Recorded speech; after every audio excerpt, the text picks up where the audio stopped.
Hello and welcome to our webinar this evening. I'm Rose and work within the Cereals and Oilseeds Knowledge Exchange team at AHDB and based here in the North East. I will be hosting you for this evening's webinar. So if we get started, Christian, move on to the first slide. As always, I'd actually firstly like to thank Christian, who's lurking in the background and a big help towards these webinars. Just quickly though, a little bit about our Farm Excellence platform. The programme is about making real on-farm change. It's an opportunity to see the latest practical research, discuss the topical challenges facing farming businesses and learn from other farmers, as in this evening. It is our wide-reaching platform of now digital and on-farm activity and how we deliver information to our levy payers. The platform includes all 6 sectors of AHDB. It features a network of inspirational farmers, as shown on this map, who open their doors to others to learn, share and create new ideas. So if we could move on to the next slide again, please, Christian. If you would like any more information about how the network functions, subscriptions or how to keep in touch, any of our team will be more than happy to help you, as you can see here. So if we just kick off this evening with a little bit of housekeeping. You're all on mute, so we can't hear you. But please don't be afraid of asking any questions. We're not going to, or the aim this evening anyway, is not to save all the questions till the end.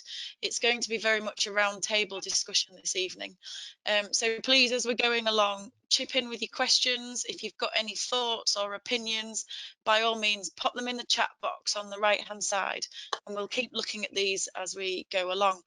So don't be afraid to challenge our 3 speakers this evening. The webinar will last approximately an hour and basis points are available. So again, in that chat box on the right hand side, please pop your details in there and we'll pick those up and apply for your points. As all of our webinars are, they will be recorded. So please, if you have to leave halfway through or anything like that, if you log into our website, you can then pick up again and listen to the rest. So if we get started, Christian, and move on to the first slide, I'd just like to introduce our speakers this evening. I'm sure many of you will have met them before, but we've got John Aynsley with us, who is our Saltburn Monitor Farmer, coming towards the end of the programme. So he's had his 3 years with us, but I'm hoping full of wisdom and lots of learn. Gary Shipley, who is our Huggate Monitor Farmer, joined us 2 years ago. Unfortunately, like many though, this last year has been a little bit steady, but is on his way through the process. And still, I hope lots of questions to ask Gary and things to find out. And then last but by no means at all least, Pip Robson, our Chathill Monitor Farmer, who's based up at Alnwick. Pip very kindly joined the team this summer and unfortunately has had a bit of a steady start. So fingers crossed this coming year we can get stuck in and do find a bit more out so if we move on to the first slide, like I say this evening, please, ask questions as we're going along, get involved. It's a roundtable discussion. What I've asked all of our guests this evening, our monitor farmers, to kick off with is achievements for 2020. We all know that harvest was a little bit steady and we've certainly had a wet winter, but I know there's been lots going on farm. And what have you done? Why have you done it? What has it brought to your farming business? During tonight as well, if any of you have any ideas of polls, questions that we can put to the whole audience to find out information or gather feedback, please pop them in the discussion box. We'd be really intrigued to see what your opinions are and what everybody else thinks as well. So I'll remind you about that again in a bit, but if you have any thoughts, do chip in. So without further ado, first of all, I'm going to pass over to John. I found this the most entertaining picture to start with, so I thought we'd kick on off on a lighter note that maybe has a serious message. But John. Thank you, and good evening, everyone. Yes, well, that was in the field last week, and as you can see from that, it gives an indication of the sort of levels of rainfall we've had this year, really through October, November, December, and continued it January and into February this morning. Yeah, quite a smart Merc, or was, before the joyriders got hold of it and decided to have a lovely joyride around all our rape fields and bean fields. I suspect they started out when there was a bit of frost last week and kind of got caught up when the frost gave way. And as you can see from that field of rape that they're in, the effect that the rains had, that, believe it or not, apart from the headland, was drilled on the 19th of August, and it was looking great about a month ago, and it's just started to diminish. So yeah, unfortunately, there was nobody in that vehicle. A few scallywags didn't manage to hang around, but it was good to see the police out and carted off. I thought for a moment I was going to manage to persuade them to leave it, and we would have had it for scrap or whatever, but not to be. So yeah, moving on, I suppose, to update people that's been down and coming to our monitor farm meetings. Yeah, we managed to get most things drilled up in the back end, except for half the winter beans. So some of that will go into spring beans. And by and large, apart from some of the rape that's suffering now, a lot of the crops are looking not too bad considering the wet weather. There is a difference actually in visual appearance between the min-tilled crops that we've got in, both wheat and barley, and also the direct drill crops as well. Some are looking well and some are looking a bit less so. But that's just the way it is this time. But yeah, moving on from harvest, where we were doing sort of yields and that sort of thing, just on a serious note for a minute. Yields weren't too bad at harvest time really, but going through the figures for the benchmarking group, which weren't particularly good, it was interesting to note there was only wheat that left a margin before BPS this year, which is very disappointing really, and that includes all variable costs, fixed costs, rental equivalents, etc. So, you know, I'm sure we'll touch on it later when we're looking as to what's going to be in the future, and it will be, for us anyway, trying to improve the profitability and the sustainability of what we're doing. So that's where that is at the moment. If we could have another slide, please, Christian. And just to sort of give you a flavour of sort of what we do with the direct drilling, we had this thing on demo from Lloyd's, a big Amazon condor drill. It's 12 meters, the beast of a thing when you're not used to it. But it does get over the ground, I have to say. And in there, it's drilling into a wheat stubble, drilling barley into a wheat stubble, where there was a lot of wheat fell out. So there's a lot of volunteers in. And that's drilling at about sort of 7 to 8K. And as you'll see coming forward, very little soil disturbance attached to it at all. And quite impressive, really. Certainly good to drive, or to operate, I should say. So that was interesting compared to one or two of the other drills we've been trying. And as you see, when it goes past and it turns around, they're on 25 centimeter spacings.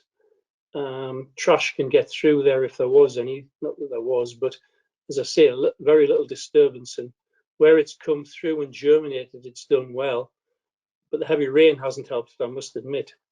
So that's good, and I'm sure we'll come on and talk a bit about direct drilling and the fors and against. It's not easy, it is difficult. It does take a lot of attention to detail on that, as we've learned over the last 3 or 4 years as we've tried it. But with elms coming and more focus on soil and water and air and whatever, it would seem to be the way that some of us are being pushed down that road, whether we have embraced it yet or not. So that's where we are with that. So yeah, if you want to move on, Christian, to another slide. There, well, in a minute.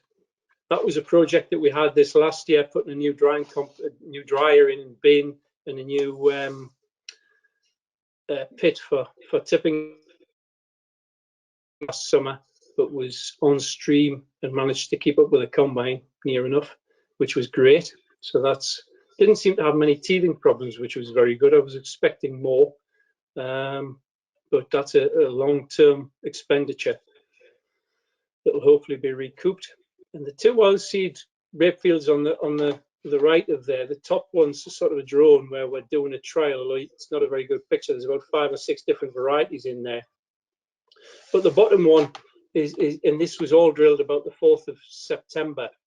But the bottom one, you can see the clear line between 2 different varieties drilled on exactly the same day, and how one has a lot more vigor and early growth than the other one. And certainly going forward for us, where we are, that early vigor makes a big difference to us for crops going forward. There's no doubt about that. But it was just an interesting example of the differences in the varieties. It isn't really, it is in the list, but you've nearly got to see it to believe it sometimes. And yeah, that's sort of where we are at the moment with our plans, and I'm sure we'll come on to spring cropping plans and fertilizer usage and spray plans further through the presentation. So I'll let somebody else take over for the time being, and I'm sure we'll come back. Thank you, John. Just out of interest, I presume those 2 pictures are taken with a drone. Do you use the drone often? Is it interesting? Well, that was taken by one of the seed reps actually that's doing the trial, and those 2 fields are adjacent to each other, although it's not. The bottom slide in the top left-hand corner of that there is actually the top field, and that's looking down back towards Barnes, which is the Monitor Farm for those that have been there. So yeah, the drones, I don't operate them. There's a lad that works for us has one, and there's a couple of people come up and does work with it, and they're very helpful. And we probably should invest in one actually, because once you see the photographs from above at different times of the year, you do learn a lot from them. Yeah. Interesting one. Brilliant. Thank you very much. Sorry. No, sorry, Gary. Yeah, you say vigor's important. You say you drilled them in September. Well, yeah. Well, September's late. I was just wondering, have you ever drilled a bit earlier? We started drilling on the 19th of August, and then we got rained off on I think it was the 21st or the 22nd of August, and we never turned a wheel again until the 2nd of September. So we got half in early, some direct drilled, some min-tilled, and then we came back in, and with the latest stuff that went in then, that was min-tilled in. I just was a little bit wary of the direct drilled stuff going in then, that this was maybe a little bit more secure for a seed bed at the time when the top had whitened off. But yeah, normally we want it in, and actually from the direct drilling point of view, the earlier the better. I just don't think you can get on early enough if you're going to go down that route. But certainly for us here, I don't know whether it's a particular microclimate we have or whatever, but any crop we put in, we want to have a good vigor so that those roots get down and actually get some mass underneath, They seem to survive better anyway. Yeah. And what, just while you're there, John, Ian Smith's just asking, what wheat varieties have you got in the ground this time? We've got Spotlight, Skyscraper, and oh God, it's just gone at the minute. The Lima Grain early one, but not. Testing my knowledge now. It is. I'll come back to him on that one. Yeah. Don't worry, don't worry. I'll go and get it now. Just give me a minute. Okay, well, we'll duly hand on to Gary then, while John goes and susses out what varieties he's got in the ground. Revelation. I knew it was revelation. We've already heard from Gary this winter as part of the Monitor Farm Monday programme, especially regards the new pig shed and how that's fitting into the farming system. But Gary, there's been lots going on. Tell us a bit more about it. Yeah, so the pigs are coming round a year in March. They got finished end of March. So yeah, they're still learning our way. They're at the minute, touch wood, they're going really well. This I don't know whether it's lockdown or what else, but boredom of not doing anything. We've gone out and bought a combine. We demoed one this time, and bought a like for like, but they reckon it's got 50% more output. So just that ability to get on combining when it's right and getting more in the store when it's right. We've sort of been the reasoning why. Even though after the machinery review, Harry did tell us not to buy one. We kind of went against him. We've also bought a tractor, and like I said, boredom. I've not been able to go out and see people. People saying, no, you don't want to be doing that. Has not helped us really. Obviously got the stabilizers. We actually had a bit of an incident last August. All our dales and grazing lands, open countryside, and unfortunately, some walkers, whether they were walking or running a dispute, got attacked. So half the stabilizer herd had to go this time. It was a sad day, and having the HSE tell you can't graze these cows where you can, on your own land, it was a sad day. We just decided they've got to go and got the nice ones left, apparently. You think you'll build your cow numbers back up again then? I think we're good.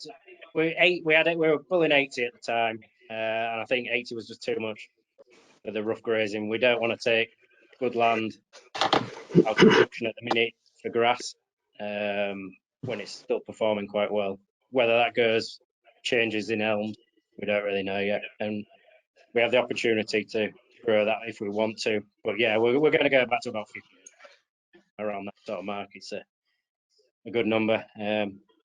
Harvest, as alluded, was a bit once a hit or miss. Winter barley didn't do very well. We still struggled. It just didn't till her out when that drought, and very good. Although it did make malting, which is nice little bonus. Wheat was around just below our 5-year average, I'd say. Sort of 8.5 ton. We were reasonably happy. We had a variety called Graham in, seemed to struggle in the drought, and then seemed to get mucky towards the end. So that's been kicked. And Rape very well, and so did Spring Barley. So yeah, they're still a firm favourite of Laureate. And expectation, we're trialing expectation in the ground for Rape. So going on to drilling itself. We're an early farm. We always have been. Father-in-law, he wants gates closed by end of October, by end of September. Done. So and that's a tradition I think we'll sort of carry on. We don't really seem to have the blackgrass issues. I think losing deter his seed dressing hasn't helped. We did sort of say last year we were going to drill later. Pleased we didn't. We'll just have to sort of see where we sort of go on with them, take all and what have you, and see whether that starts becoming an issue. Where we drilled one field, our latest field, around sort of the 10th of October time, after potatoes, and sadly the headland doesn't look very pretty, but the middle of the field's all right. So yeah, going forward, we're sitting pretty, I'd say. We're, as I was saying to John earlier, we're on boys' land here, Wicken Farm. I think at the beginning of the week we're putting fert on, so we're fairly happy. We're fairly happy. You might get lynched if you come out with comments like that too much, Gary. Just quickly, tell us a bit more about your pig sheds. Are you pleased? Are you getting the muck value that you wanted? How many pigs are you housing? Yeah, sorry, yeah, okay, yeah. We fit 2,000 pigs in. We have been approached to double up, go to 4,000. But our dales are triple SIs, so the environment engineer clamping down on ammonia emissions. So it's highly unlikely we'll get past for 4,000. And you go over 2,000, you need the IPPC, which is a license basically to cover your costs of ammonia release into the atmosphere. So really, you go over 2,000, you need to be 4,000 to make that pay, in my book. Yeah, but all in all, piece of good. Muck is okay. I thought we'd maybe get a bit more, but that isn't turning out to be true. We've got a lot more liquid in it than I thought as well. Are you finished pigs, sorry? Or yeah, sorry, finishing. Yeah, we get them in about 18 kilos.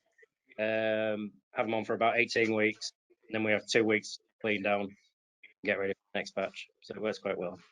Give us that time. We're antibiotic free as well. We jab one with antibiotics. We have to tag it, so try not, unless obviously they have to. Yeah, it's kind of one of the reasons we went with this company, just because of the antibiotic free. It seems to, I think it's got a future. Seeing a pig on slats and public's attitude towards pigs on slats and chucking antibiotics at them and all that sort of thing, I think we're going to have to make the move, even more so than we already have done to that aspect. And what's your mortality like within the pigs?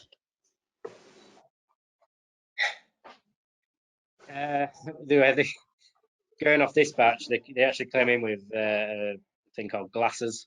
So we're actually lost a fair few, which are not very nice. Few out of this batch. We controlled that, to be fair, with aspirin and electrolytes.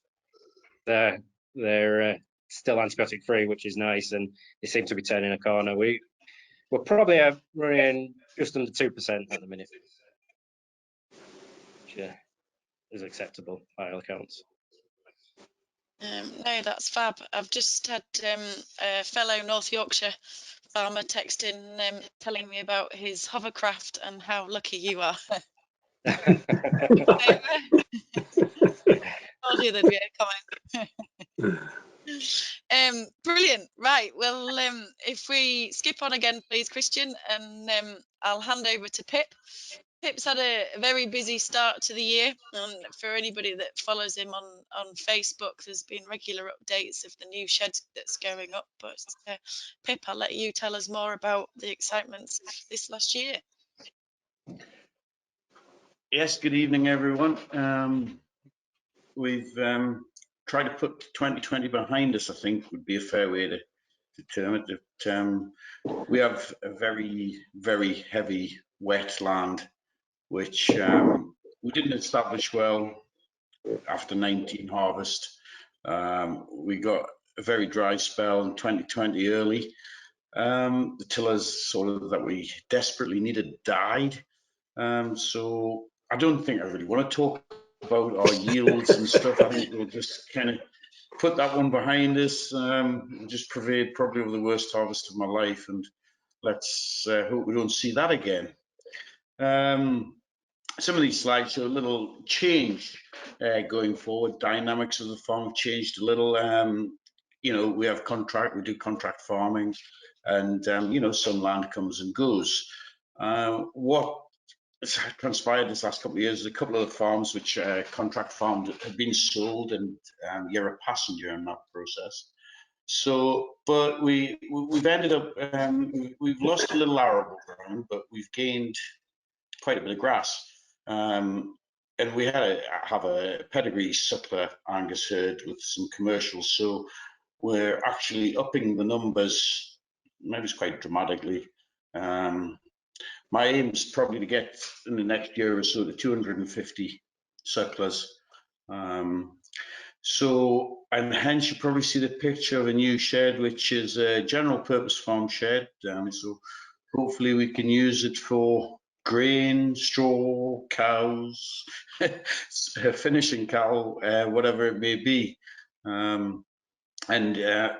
We were held up with the early construction of the shed because some wires had to be moved, which I've waited 4 years to be moved. But we did get a start in mid-December, and progress has been unbelievable. Everybody that's been involved has been absolutely great, and we're nearly there. We've been held up this last couple of days with the atrocious weather. But yeah, I was kind of half hoping to have cattle in on Saturday night, and it might be possible. I'm not sure all the Yorkshire boarding or space boarding, as they like to call it technically, but for me it's still Yorkshire boarding, will be finished by then. But the cows, we have started calving. We had some twins the other day, so that's the first 2 of the season. We tend to get twins at the beginning, so we'll keep our fingers crossed things go okay. They're like little and large, those 2, but they're fine. She's doing fine. So yeah, looking forward to this year. What changes? Well, as I say, we're upping our stock numbers. We have trialing a few different methods of establishment. From a great point of view, we've actually done a little direct drilling. I have to admit, I've tried it off and on for quite a few years now, and so far I'm finding that it's the situation. It works when the conditions are right. It works very well and is very cost effective. But when we're finding when the conditions, and we do have heavy sort of wet ground, it's not exactly friable, to say the least. And if the condition, I think you must, to make it work, you have to have perfect conditions. Though we've put some winter beans in some less than ideal conditions, and well, they actually seem to be okay. I'm quite chuffed with them, other than the ponds, which always get flooded out. So, I kind of thought, well, I can't really go wrong with beans because some people still plough them in, so surely they can stand a bit of hassle with and they seem to be doing fine. I'm quite chuffed with them, to the point where if this is anything to go by, I think this would be a way to establish winter beans going forward. It seemed to work really rather well. As for other crops, we have a mixed methods of establishment, because there's so many different soil types, and also we have organic customers and stuff. So we've got quite an inventory of equipment and different methods of establishing stuff. We tend to use a sumo with a drill on and a liquid fertilizer to establish the rape, and I'm quite sold on that. We've had less failures with that than any other method. We've tried drilling rape in my life, and I'm not sure I want to move away from it when I've actually found, after many years, something which works really rather well for us. And it's a cost-effective way of establishing rape. We do still proportionally plough certain amounts of ground for rotational reasons, and we do a lot of min-till. And as I say, if I can integrate a little bit more direct drilling into the system, I will. But I don't know if you'll ever get me to convert totally that way. We may be pushed that way, as my predecessors mentioned, with elms and pushed going forward, but that's yet to be seen, I think. Yeah. Certainly looking forward to seeing your beans and shed this summer, Pip, without a doubt. But just you sat opposite two stalwarts of the Stabiliser Cattle Society. Yes. And Just mongrels. Hell of a turbo in the mind, Pip. Yeah. It's the Angus in them. That's what makes them good. So Well, if you're increasing your cattle numbers, are you keeping them Angus? And No. I think I'll probably, I don't know, about half and half. It's what I am at the moment, and I'll probably keep it in about, in a half and half. Whether I go much above 150 pedigrees, I don't know. We'll see. Sorry, go on. It works for us, but there is no doubt about hybrid vigor. When I'm selling the store cattle, the cross bullock calves make the most money, I can assure you. Other than obviously a pedigree bull, but the cross, the hybrid vigor, the crosses are the bigger calves, and that's without a doubt. But no, the Angus, I do like the Angus. They're very easy. They suit the system. We did calf assist, shall I say, the odd, the few heifers and the odd one, but they tend to carve them. And they can be up within 5 minutes having a suck without any interference. And I grew up actually with Charolais, pedigree Charolais, which quite frankly were quite hard work, and Angus, from your biggest cost on a farm is your labour. And if you can have something which virtually looks after itself, and they do very well on grass, have a lot of rough grazing, sort of rigging furrow fields and meadows and what have we, in some dunes now, and that it's a perfect environment. Angus just works well for me on there, and I'm quite at home with them. I do like them. So your Angus are all on permanent pastures. You aren't taking fields in and out of production. I wouldn't say in and out of production, Rose. Yes, we do grow temporary grass in the rotation. I know maybe Gary doesn't like this, but I quite like having temporary grass in the rotation. I treat grass as a break crop.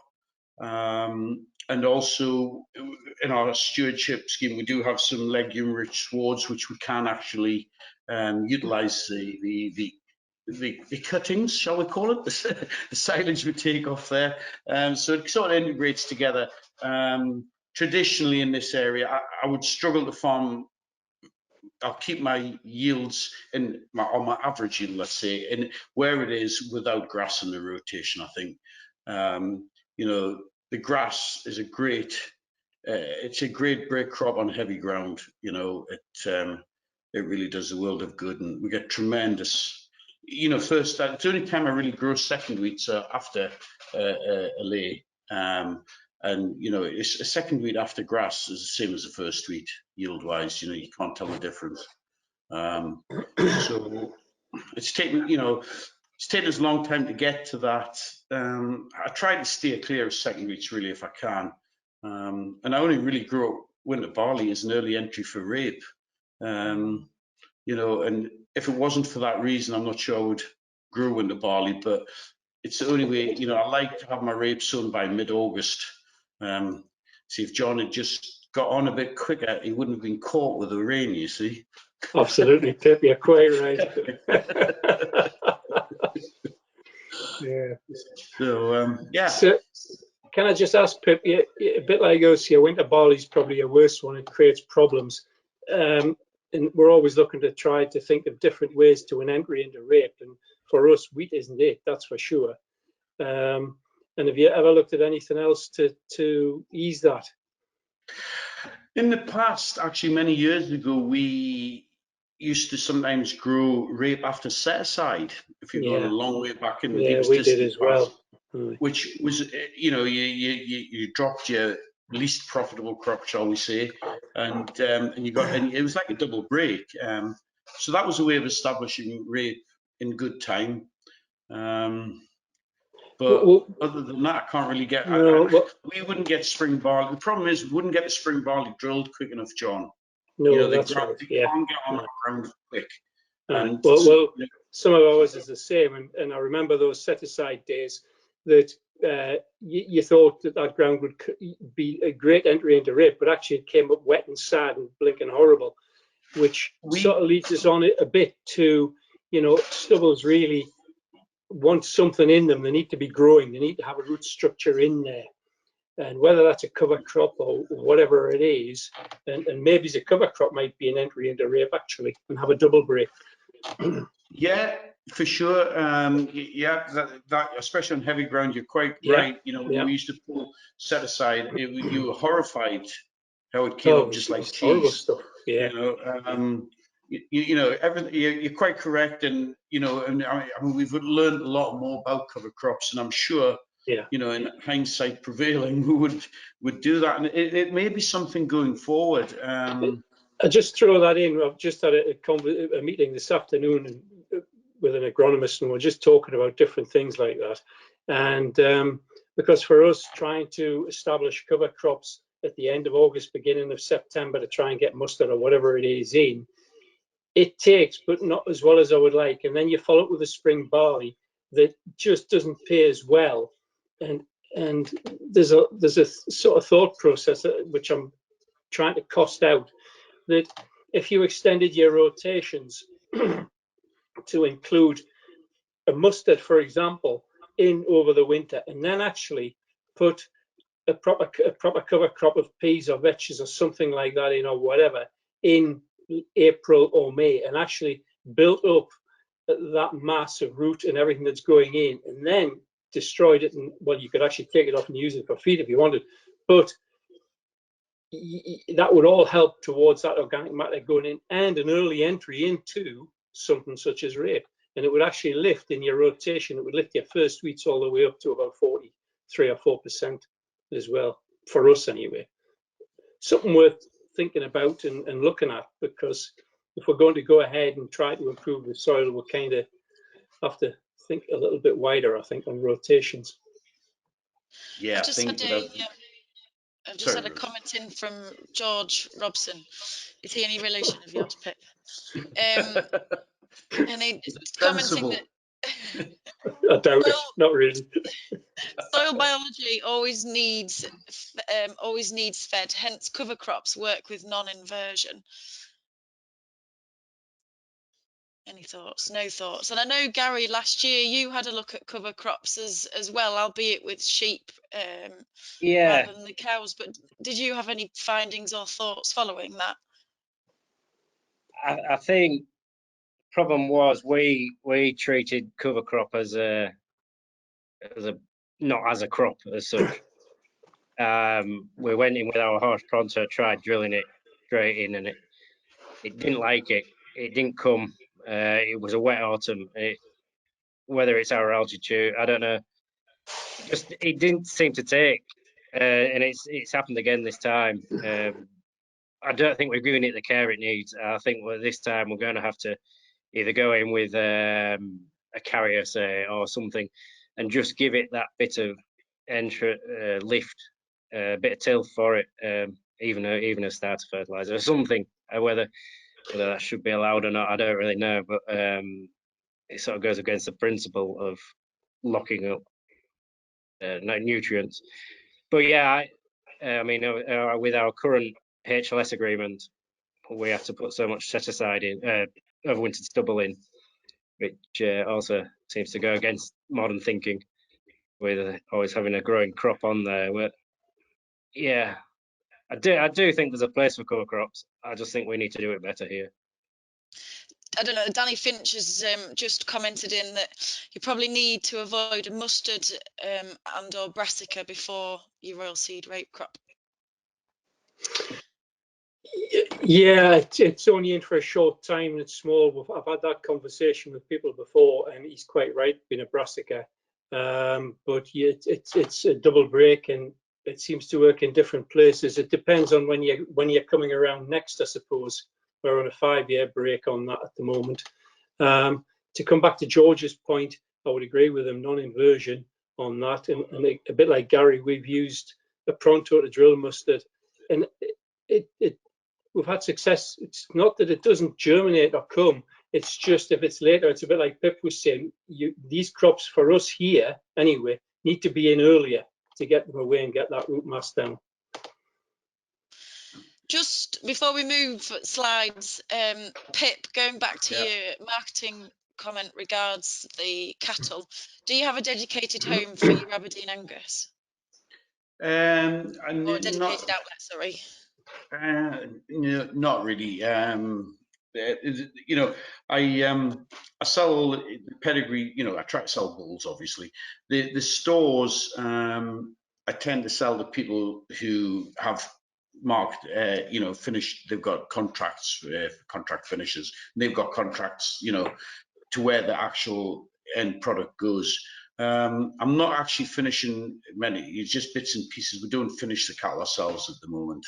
Because these last few years I've been building the numbers up, so I haven't really sold a massive amount of heifers, and it's not worth finishing a handful of bulls in my eyes. If you're going to finish cattle, you need to finish a good lot of cattle to make it work. I know it's probably a swear word on here, but you've really got to do it feedlot style to make the economics of it work.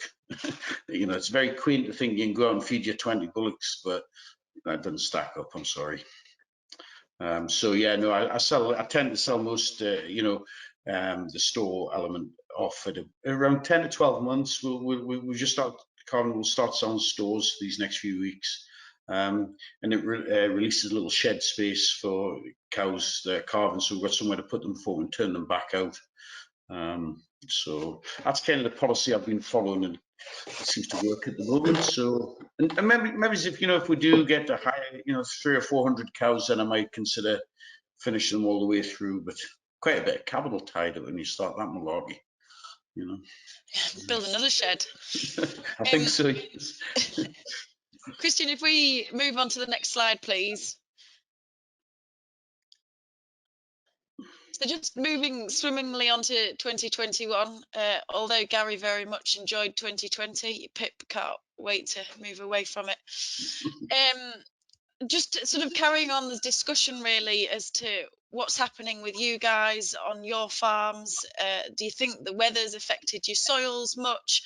Are we going to have problems with compaction and drainage? And have you got a lot of spring drilling to do? The table on the right hand side is the early bird survey from AHDB, and it's showing that the wheat area is back up 28% in comparison to the previous year. We've lost a few spring cereals, gained a few oats. Are your farms following suit? What do you think? What are your marketing policies like as well? We've got wheat down here, and the left-hand side table, Yorkshire feed wheat's at £215. I'm hoping you've all sold everything at that, but if we averaged out at 180, would it be too bad? Gary and John, I know you've done your farm bench.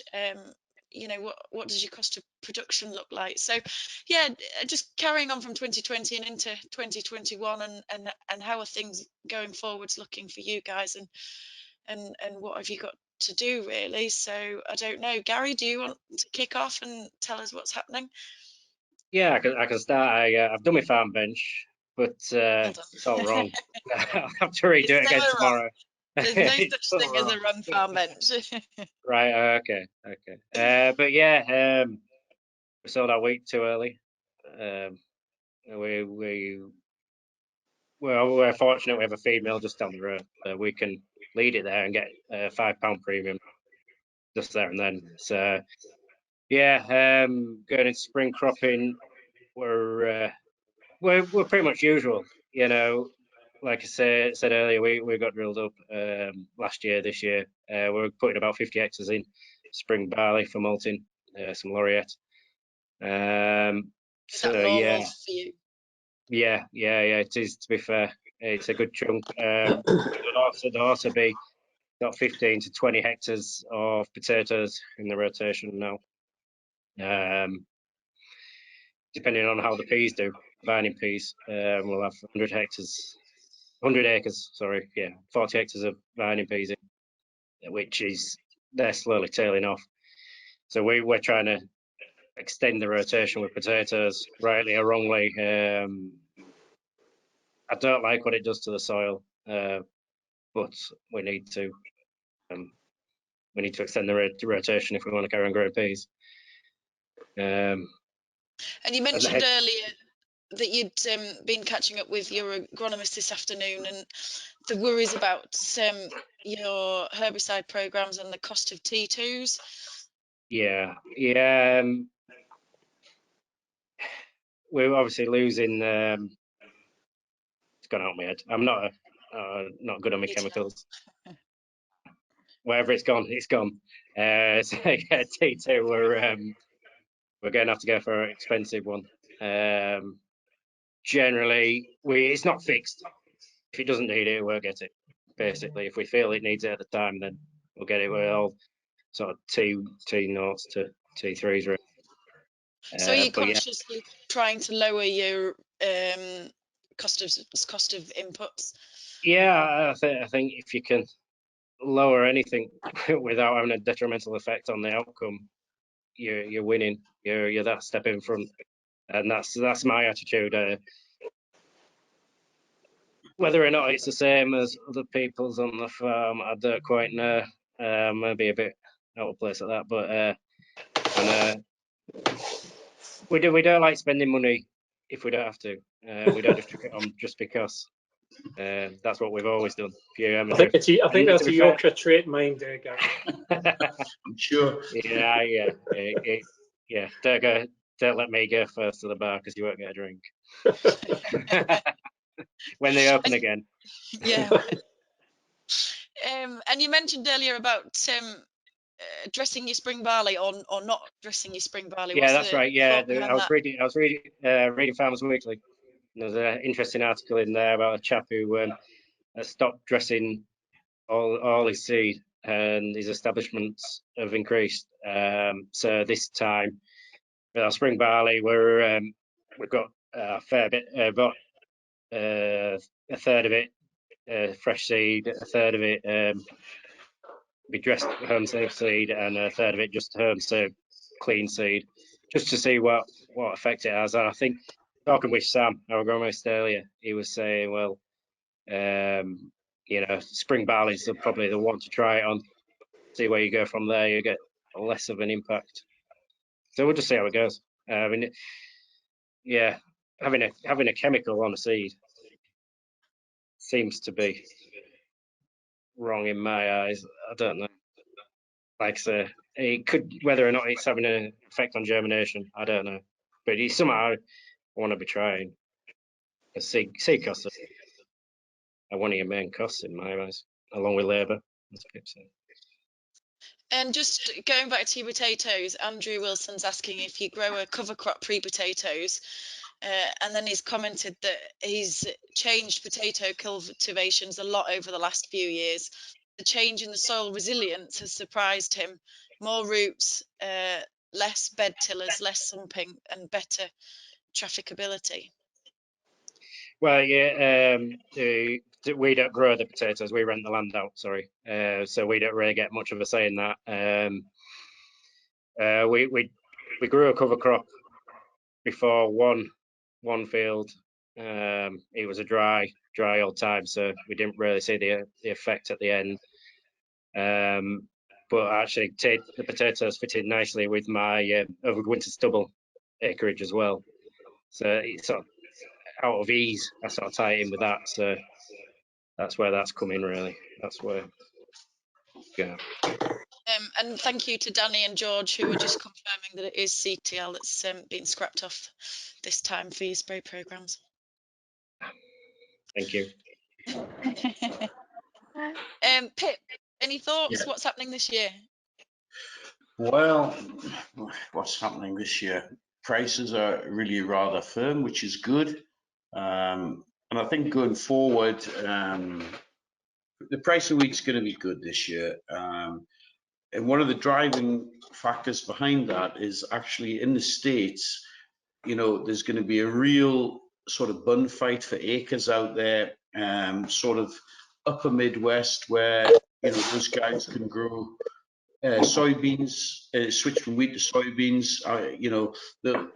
The wheat corn area, the bean corn area, they'll stay the same, but beans are worth so much money. Beans will take acres away from wheat, and could be quite large numbers, sort of Nebraska and the Dakotas out there. So, and that'll keep the Chicago futures hopefully quite high, and hopefully that should keep the world wheat market and trade good. So, hey, we might have a nice year. Gary's just disappeared, hasn't he? Sorry. No, he's back. We're worried in case you got bored of our conversation, Gary. No. I forgot to turn my charger on. I thought I'd sneak off. So, following on with your conversations about Chicago, Pip, how are you getting on with marketing? What do you do at home with all of your cereals? Well, and actually, while you're on, where are you with spring cropping? Spring cropping, I don't know. The only spring cropping I actually have is I have some peas to drill. And there's some potatoes, which are like Gary, grown by a third party. So we'll have a little grass to establish in some bits and pieces, but our main spring workload's actually for an organic customer. So generally, most of my own stuff's winter cereals.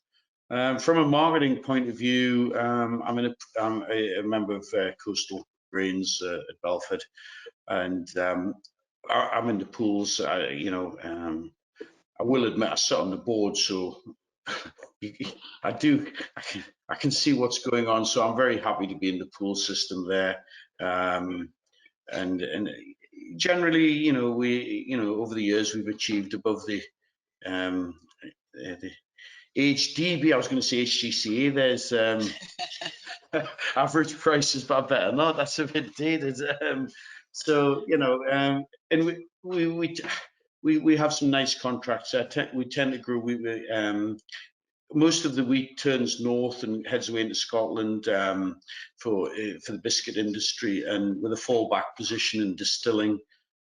So for my winter wheat varieties, for instance, this year I've actually, it's the first time I've dropped down to 2 varieties, but it's all Skyscraper and Barrel, which are both, biscuit wheats. And there's a massive market in Scotland for distilling, which is the fallback position if it doesn't make the grade.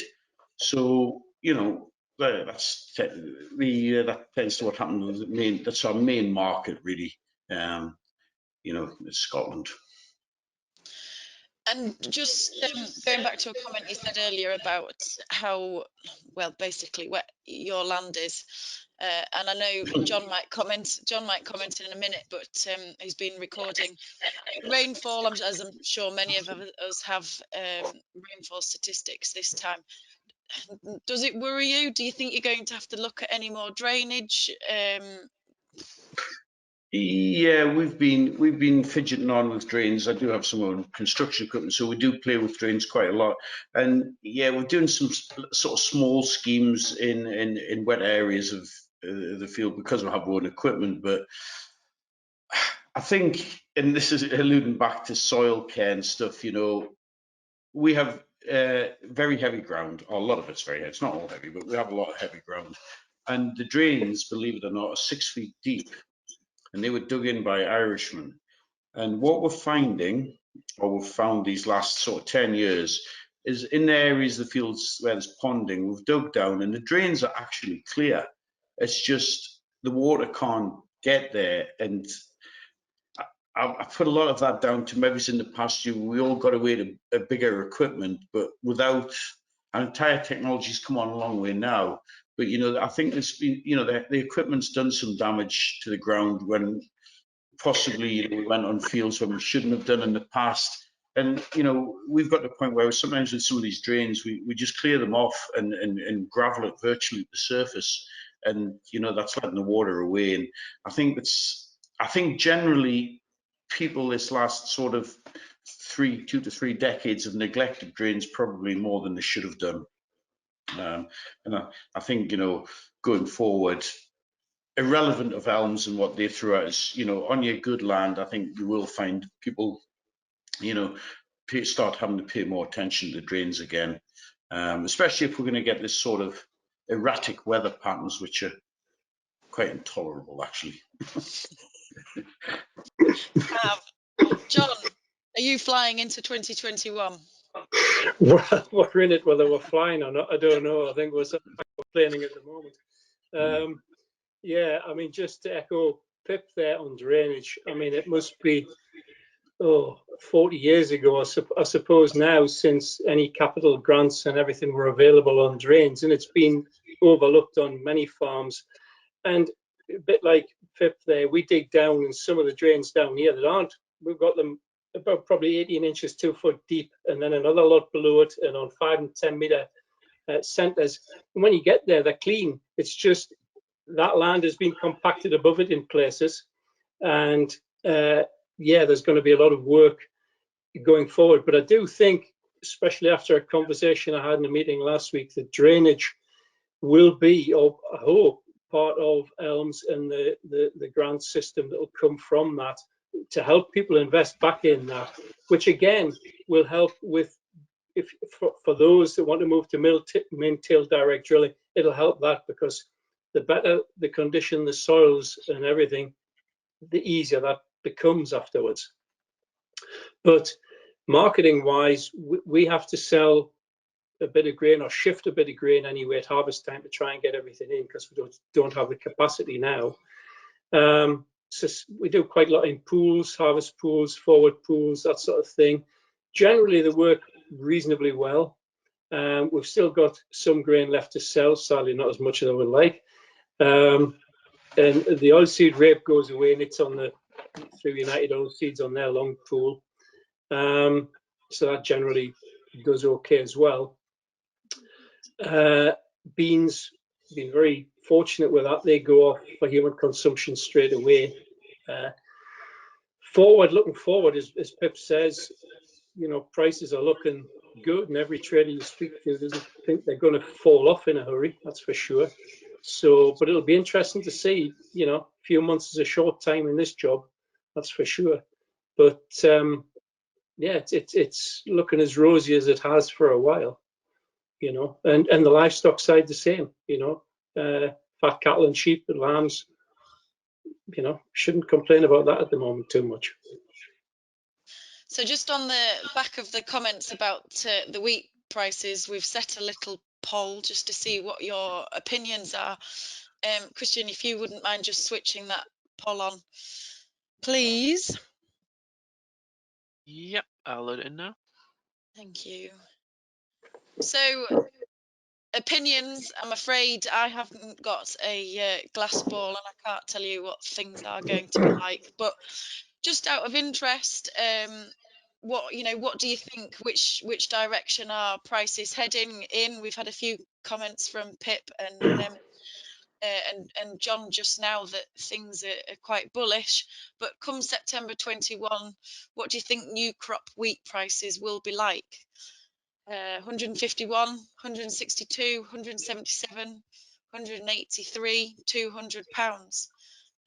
So come September 21, new crop wheat prices will look like what? And I don't know just while people are clicking on there and what their thoughts are, what I should do is offer all the winners a Kit Kat come September, but I'm not promising. Pip, what do you think? What would you think to that? Oh, I'd like to say 177, but I'll err with caution and say 162, and let's hope we get to 177. And for John, feed wheat, John. Yeah, well, I've sold some early on straight off the combine to 150 odd just to make space. and yeah, a bit like Pip. I think, I think it'll be the top side of 150. How far it gets above that, I really wouldn't like to say. It would be nice if it was up in, top side of 170. That's for sure. Gary, how optimistic are you feeling? 200, definitely 200. Well, Yeah, I think we managed to get some in for November, sort of the 177 mark, around there. Anyway, what was it, 174? 174. I think if we find that after harvest, I'll be happy. well, we'll come back again in September and see who was right. So if we move on to the next slide, please, Christian. Thank you very much. So what's my aim out of this slide? There's no rights, there's no wrongs. What are you all thinking? I'm sure there's a lot of questions and many things that we don't know, but how much are these things going to affect you? What do you think, John? Well, looking on there, you've got quite a bit on there, Rose. It's Well, going to affect us. It's there's a going to lot affect going us on. all one way or another. But yeah, good public goods for public money. That needs to be defined a bit clearer yet, I think, as does production and those, what's going to happen to the environment. And interestingly, I know we had a farm bench meeting last week where we had Janet Hughes as a guest on there. And for those who don't know, Janet Hughes is probably one of the top civil servants that's going to administer and roll out ELMS. So it was really interesting to get her take on it. I have to say I was hugely impressed. Very intelligent lady that in a short space of time has grasped what needs to be done. But I've got it here word for word. The definition of production for a lot of farmers means, I suppose, will mean different things to different people. But if I can just read this out, please, and I quote, the definition of production, it does not necessarily mean producing more. It means getting more per input so that you are more efficient and more profitable. That's what we mean by productivity. Plenty of examples of this around and about, and stories of other farmers achieving that. So that in some cases, less might mean more. It's about producing the optimum amount for the natural capital of your land. So, there's quite a bit of meat to put on the bones of ELMS yet. And it'll be interesting to see how that goes. And I think for the next 2 or 3 years, there's going to be a lot of work in progress tweaking that, because listening to Janet, they certainly want to keep it as simple and as straightforward as possible to keep the bureaucracy down as well. So yeah, that was really interesting how they're going to balance that food production and productivity alongside the environment to make that work and sustainable. But carbon comes into that. The other thing I would say, and we had that discussion as well, there are so many different measurements of carbon at the moment, depending on who you listen to or who you speak to, that the industry as a whole needs one measurement really to benchmark itself so that we can measure everything else against it and counter some of the arguments that are put before us at the moment. Just on that note of carbon, have any of you actually attempted to work through an audit yet? Yes. Yeah. Well, the stabilizers have. They've looked at all sorts of different production methods to do with cattle and everything, and that's a really interesting report to read on the different production methods and different breeds within that as to how that goes. So yeah, good for us. But oh, sorry, go on. No, I was just going to say that was all we've done. We haven't actually had a carbon footprint done of the farm as yet, because there are different ways to do it, and But some of it comes down to interpretation as well. Pip, what do you think? I know we had quite a big chat last week about carbon and offsetting and how Well, yeah. to try and fine tune everything. To reiterate what John said, you know, I think we need to have some more pointers where from the starting point needs to be defined, because nobody knows where they're starting from here. You know, there's not a straight line. It's, you know, it could be, you know, what are pressure groups decided, or, you know, we need these facts.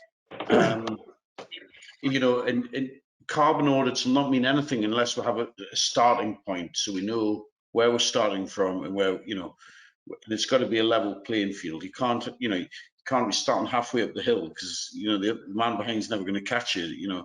So we need to, I think that needs to be sorted out, and that needs to be sorted out like on an industry level, you know. And I think once you get some clarity there, then, you know, people will be able to move forward with their aims and aspirations to where you want to get to, you know. There's a lot of, as we know, you know, all these vegans and pressure groups put certain stuff out there, and, you know, there's a generation of school children growing up to believe eating meat's killing the planet. Well, that's actually not the case, you know, and it's misinformation, and that somebody needs to stop it, and let's have some real true facts put out there where we actually are. I think that's an excellent point as well, Pip. Education for children, you know, food production, the environment, really ought to be on the school curriculum. And educate children from a young age as to nature, because it's not all nice and fluffy all the time. It can be pretty cruel. And food production and how to cook food as well. You know, there's plenty of cookery programs out there. And that would give people a better understanding. I know since COVID's been here, we have footpaths all over the place, and the amount of people that's walking around that really haven't got a clue what they're looking at and what they're doing, you know, everything that goes with it. But yeah, I think you said something very poignant there. You know, nature is very cruel, and I think you know, people have forgotten that or moved away from that. I don't realize that, you know.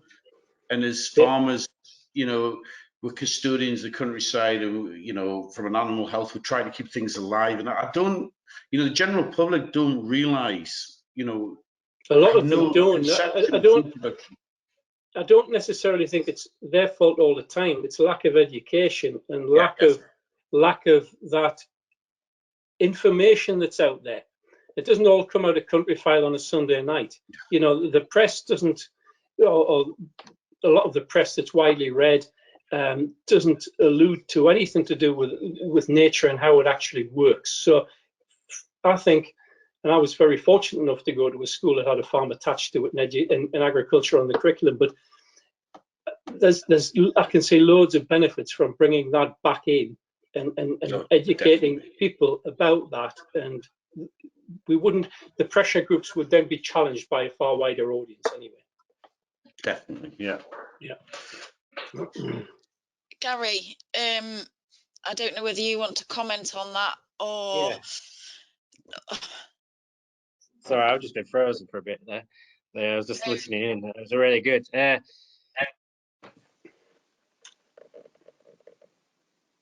you frozen again, yeah, Gary? Good from what John said. You know, people that come in on farm in past. Yeah, I have a bugger. Excuse my language. You're all right. I think you're going again. Can you hear me? Yep, I can hear you. Maybe if you just switch your camera off, sometimes that helps. I'll switch my camera off. That's him, but don't mute yourself. Nah, right. The amount of people that are coming onto farm, and when they're walking down footpaths, not actually taking in the scenery, which worries me. You know, just looking at phone apps all the time, telling them where to go. The amount of people we have to put right, it's worrying. And yeah, obviously I'm a bit biased, obviously, with the incident we had in August. So, hello. No, yes, thank you, Gary. So, just conscious of time, then, and we'll sort of slowly start wrapping things up. But the current buzzword at the minute in time seems to be regen ag. Before we move slides, I didn't know if any of you wanted to chip in your thoughts on regen ag. I think it has a place. Yeah, I think it has a place. Anything for you at home? I know that there's a neighbour of ours that is sort of doing this, where you graze for so many days and move on, and back fence and all that. And I think as long as you're going to get a premium for it, then it's worth doing. But it's whether or not the people are going to pay for that stuff, or whether we can compete with imports and what have you. Does it go back to the question of is yield king? And I know, John, you said at the beginning that this last year, looking at your farm bench, if it hadn't been for your BPS, the only thing that made any money was wheat. Yeah, this year, I mean, a bit like Pip said, not a good harvest. But actually on Regen Ag, going back to Janet Hughes, they don't, within Elms and everything, they're not going to use that terminology, Regen Ag, because she said it's like Marmite. People either like it or they hate it. And they're going to call it something else, apparently, whether it's minimal tillage, less soil disturbance, whatever. And it comes back to something Pip said before as well.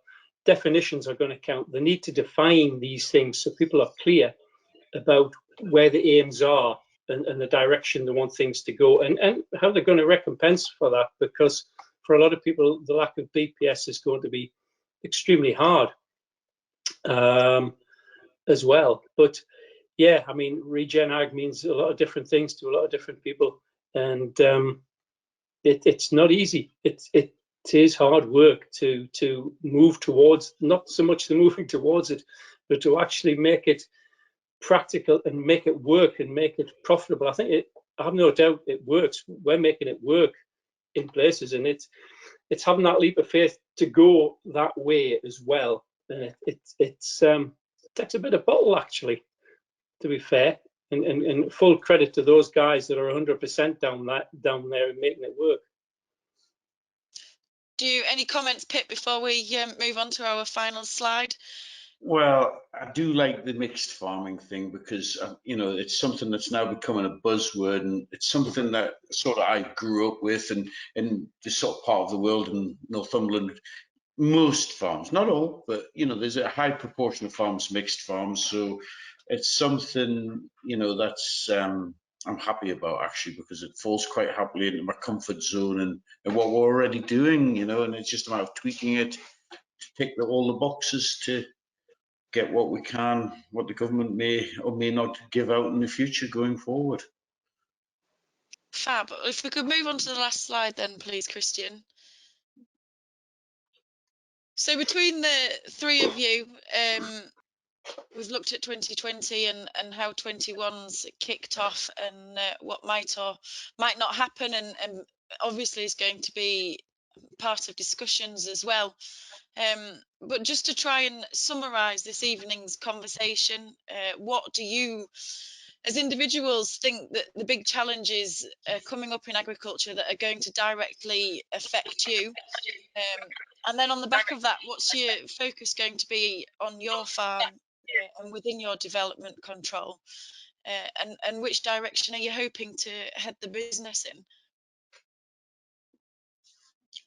Pip, I don't know, do you want to start? A big challenge, well, the big challenge will obviously be the changeover to elms and what restrictions, but maybe we shouldn't think of it as restrictions. Let's look at what opportunities might be there. We'll keep a positive twist on things. Develop within your control. It's just from my point of view, I think you're just controlling costs. Ag equipment is and has been for quite some years now totally outstripping general inflation, never mind agricultural inflation. So I think we've got to look closely at costings and what we can and can't do. And where would you like your business to be? Profitable. Just one word, profitable. So yeah, I think that's kind of. I think some of the challenges we'll have no control over. You know, generally don't with government, but you just make the best of it. And I think we should try and look at it in a positive, not a negative way. I think.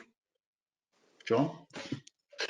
Yeah, I think, like you, Pip, I think the challenges are going to be the lack of the BPS, how that transitions through forward, ELMS, obviously, and how that's rolled out, and the different component parts of that, and understanding how that's going to fit into your farm.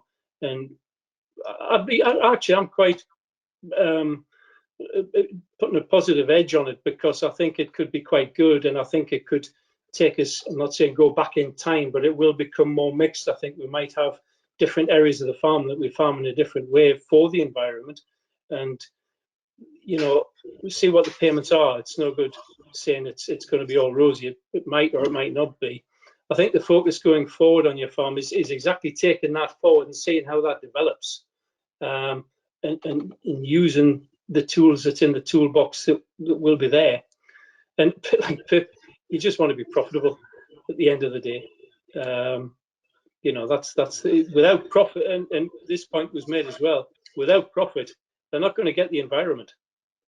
You know, No. you can't do it. You know, there's got to be food production, which certainly that conversation, she appreciated, she understood that and everything. So it's finding that sweet spot between production and environment that leaves a profit. And it'll be different things for different farms and different things to different people. But I'd be fairly confident it's in there somewhere. Fab. And Gary, I'm hoping you're still with us. Yeah, I'm still here. Yeah, I think it's hard to look past ELMS as a challenge, or just the ability to adapt to what is changing is going to be the focus, I think. I want to be making money in the future, basically, and farming well. And the thought of being able to I did look after the environment. I did my best to make this farm profitable and look after the environment in the way that people want it. But we have thousands of walkers come a year, I'd say, and each one looks at this farm and they say, you know, it's nice to see a working farm that's doing a good job, basically, and that's what I want. I want the environment to be tied in with that, and make sure people still come onto the farm in 10, 20 years for time. Yeah, you're still doing a good job. You're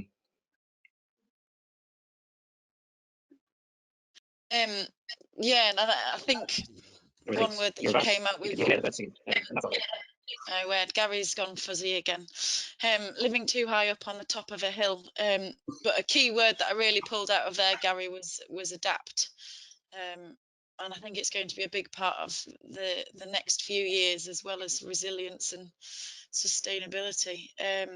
So thank you very much. If we skip on, Christian, and just to round up for this evening and mention, we have a broad range of tools to help with everything from benchmarking, we've mentioned this evening, and the machinery costing calculator, to choosing your perfect varieties on farm, especially with spring cropping decisions coming up.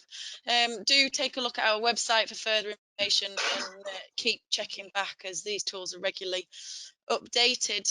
If we just go on one more, for any further information on any of the subjects covered this evening, please also visit the publications page on our website as well. If we just go on to the last slide to finish for this evening, we hope very much that you will continue to join us this winter for our Monitor Farm Monday programme, which you can see below the next webinar, Crop Nutrition, on the 8th of February, including yen nutrition, which, due to the uncertainty around coronavirus, the meetings have all been replaced by digital platform. Fingers crossed, come summer we can get rolling again, fingers really crossed. and get back onto farm and have a look at everything that we've been talking about this evening. If you require any further information though about anything that we've discussed or the events, don't hesitate to contact any of your local KEMs or visit the website. As always, following this following this webinar, there will be an email come through asking for feedback. Please do fill it in. It's really appreciated, and it gives us half an idea of which direction to keep heading in. And just to remind you that this session has been recorded, so if you want to go and listen to it again, it's available on the website within the archive. Your basis points, if you haven't done already, stick them in the chat on the right hand side and we'll get those applied for. And if you've got any further questions, don't hesitate to get in touch with me. Any questions that I haven't read out this evening, I apologise that we haven't got to them. And any further comments, I know we've had quite a few, I will make sure that these get sent in the right direction too. But Christian, thank you very much for your support as always. Gary, Pip, John, it's been fantastic to catch up with you, and I will look forward to seeing you all very soon again. Thank you. Right, thank you. Thank you. Thank you.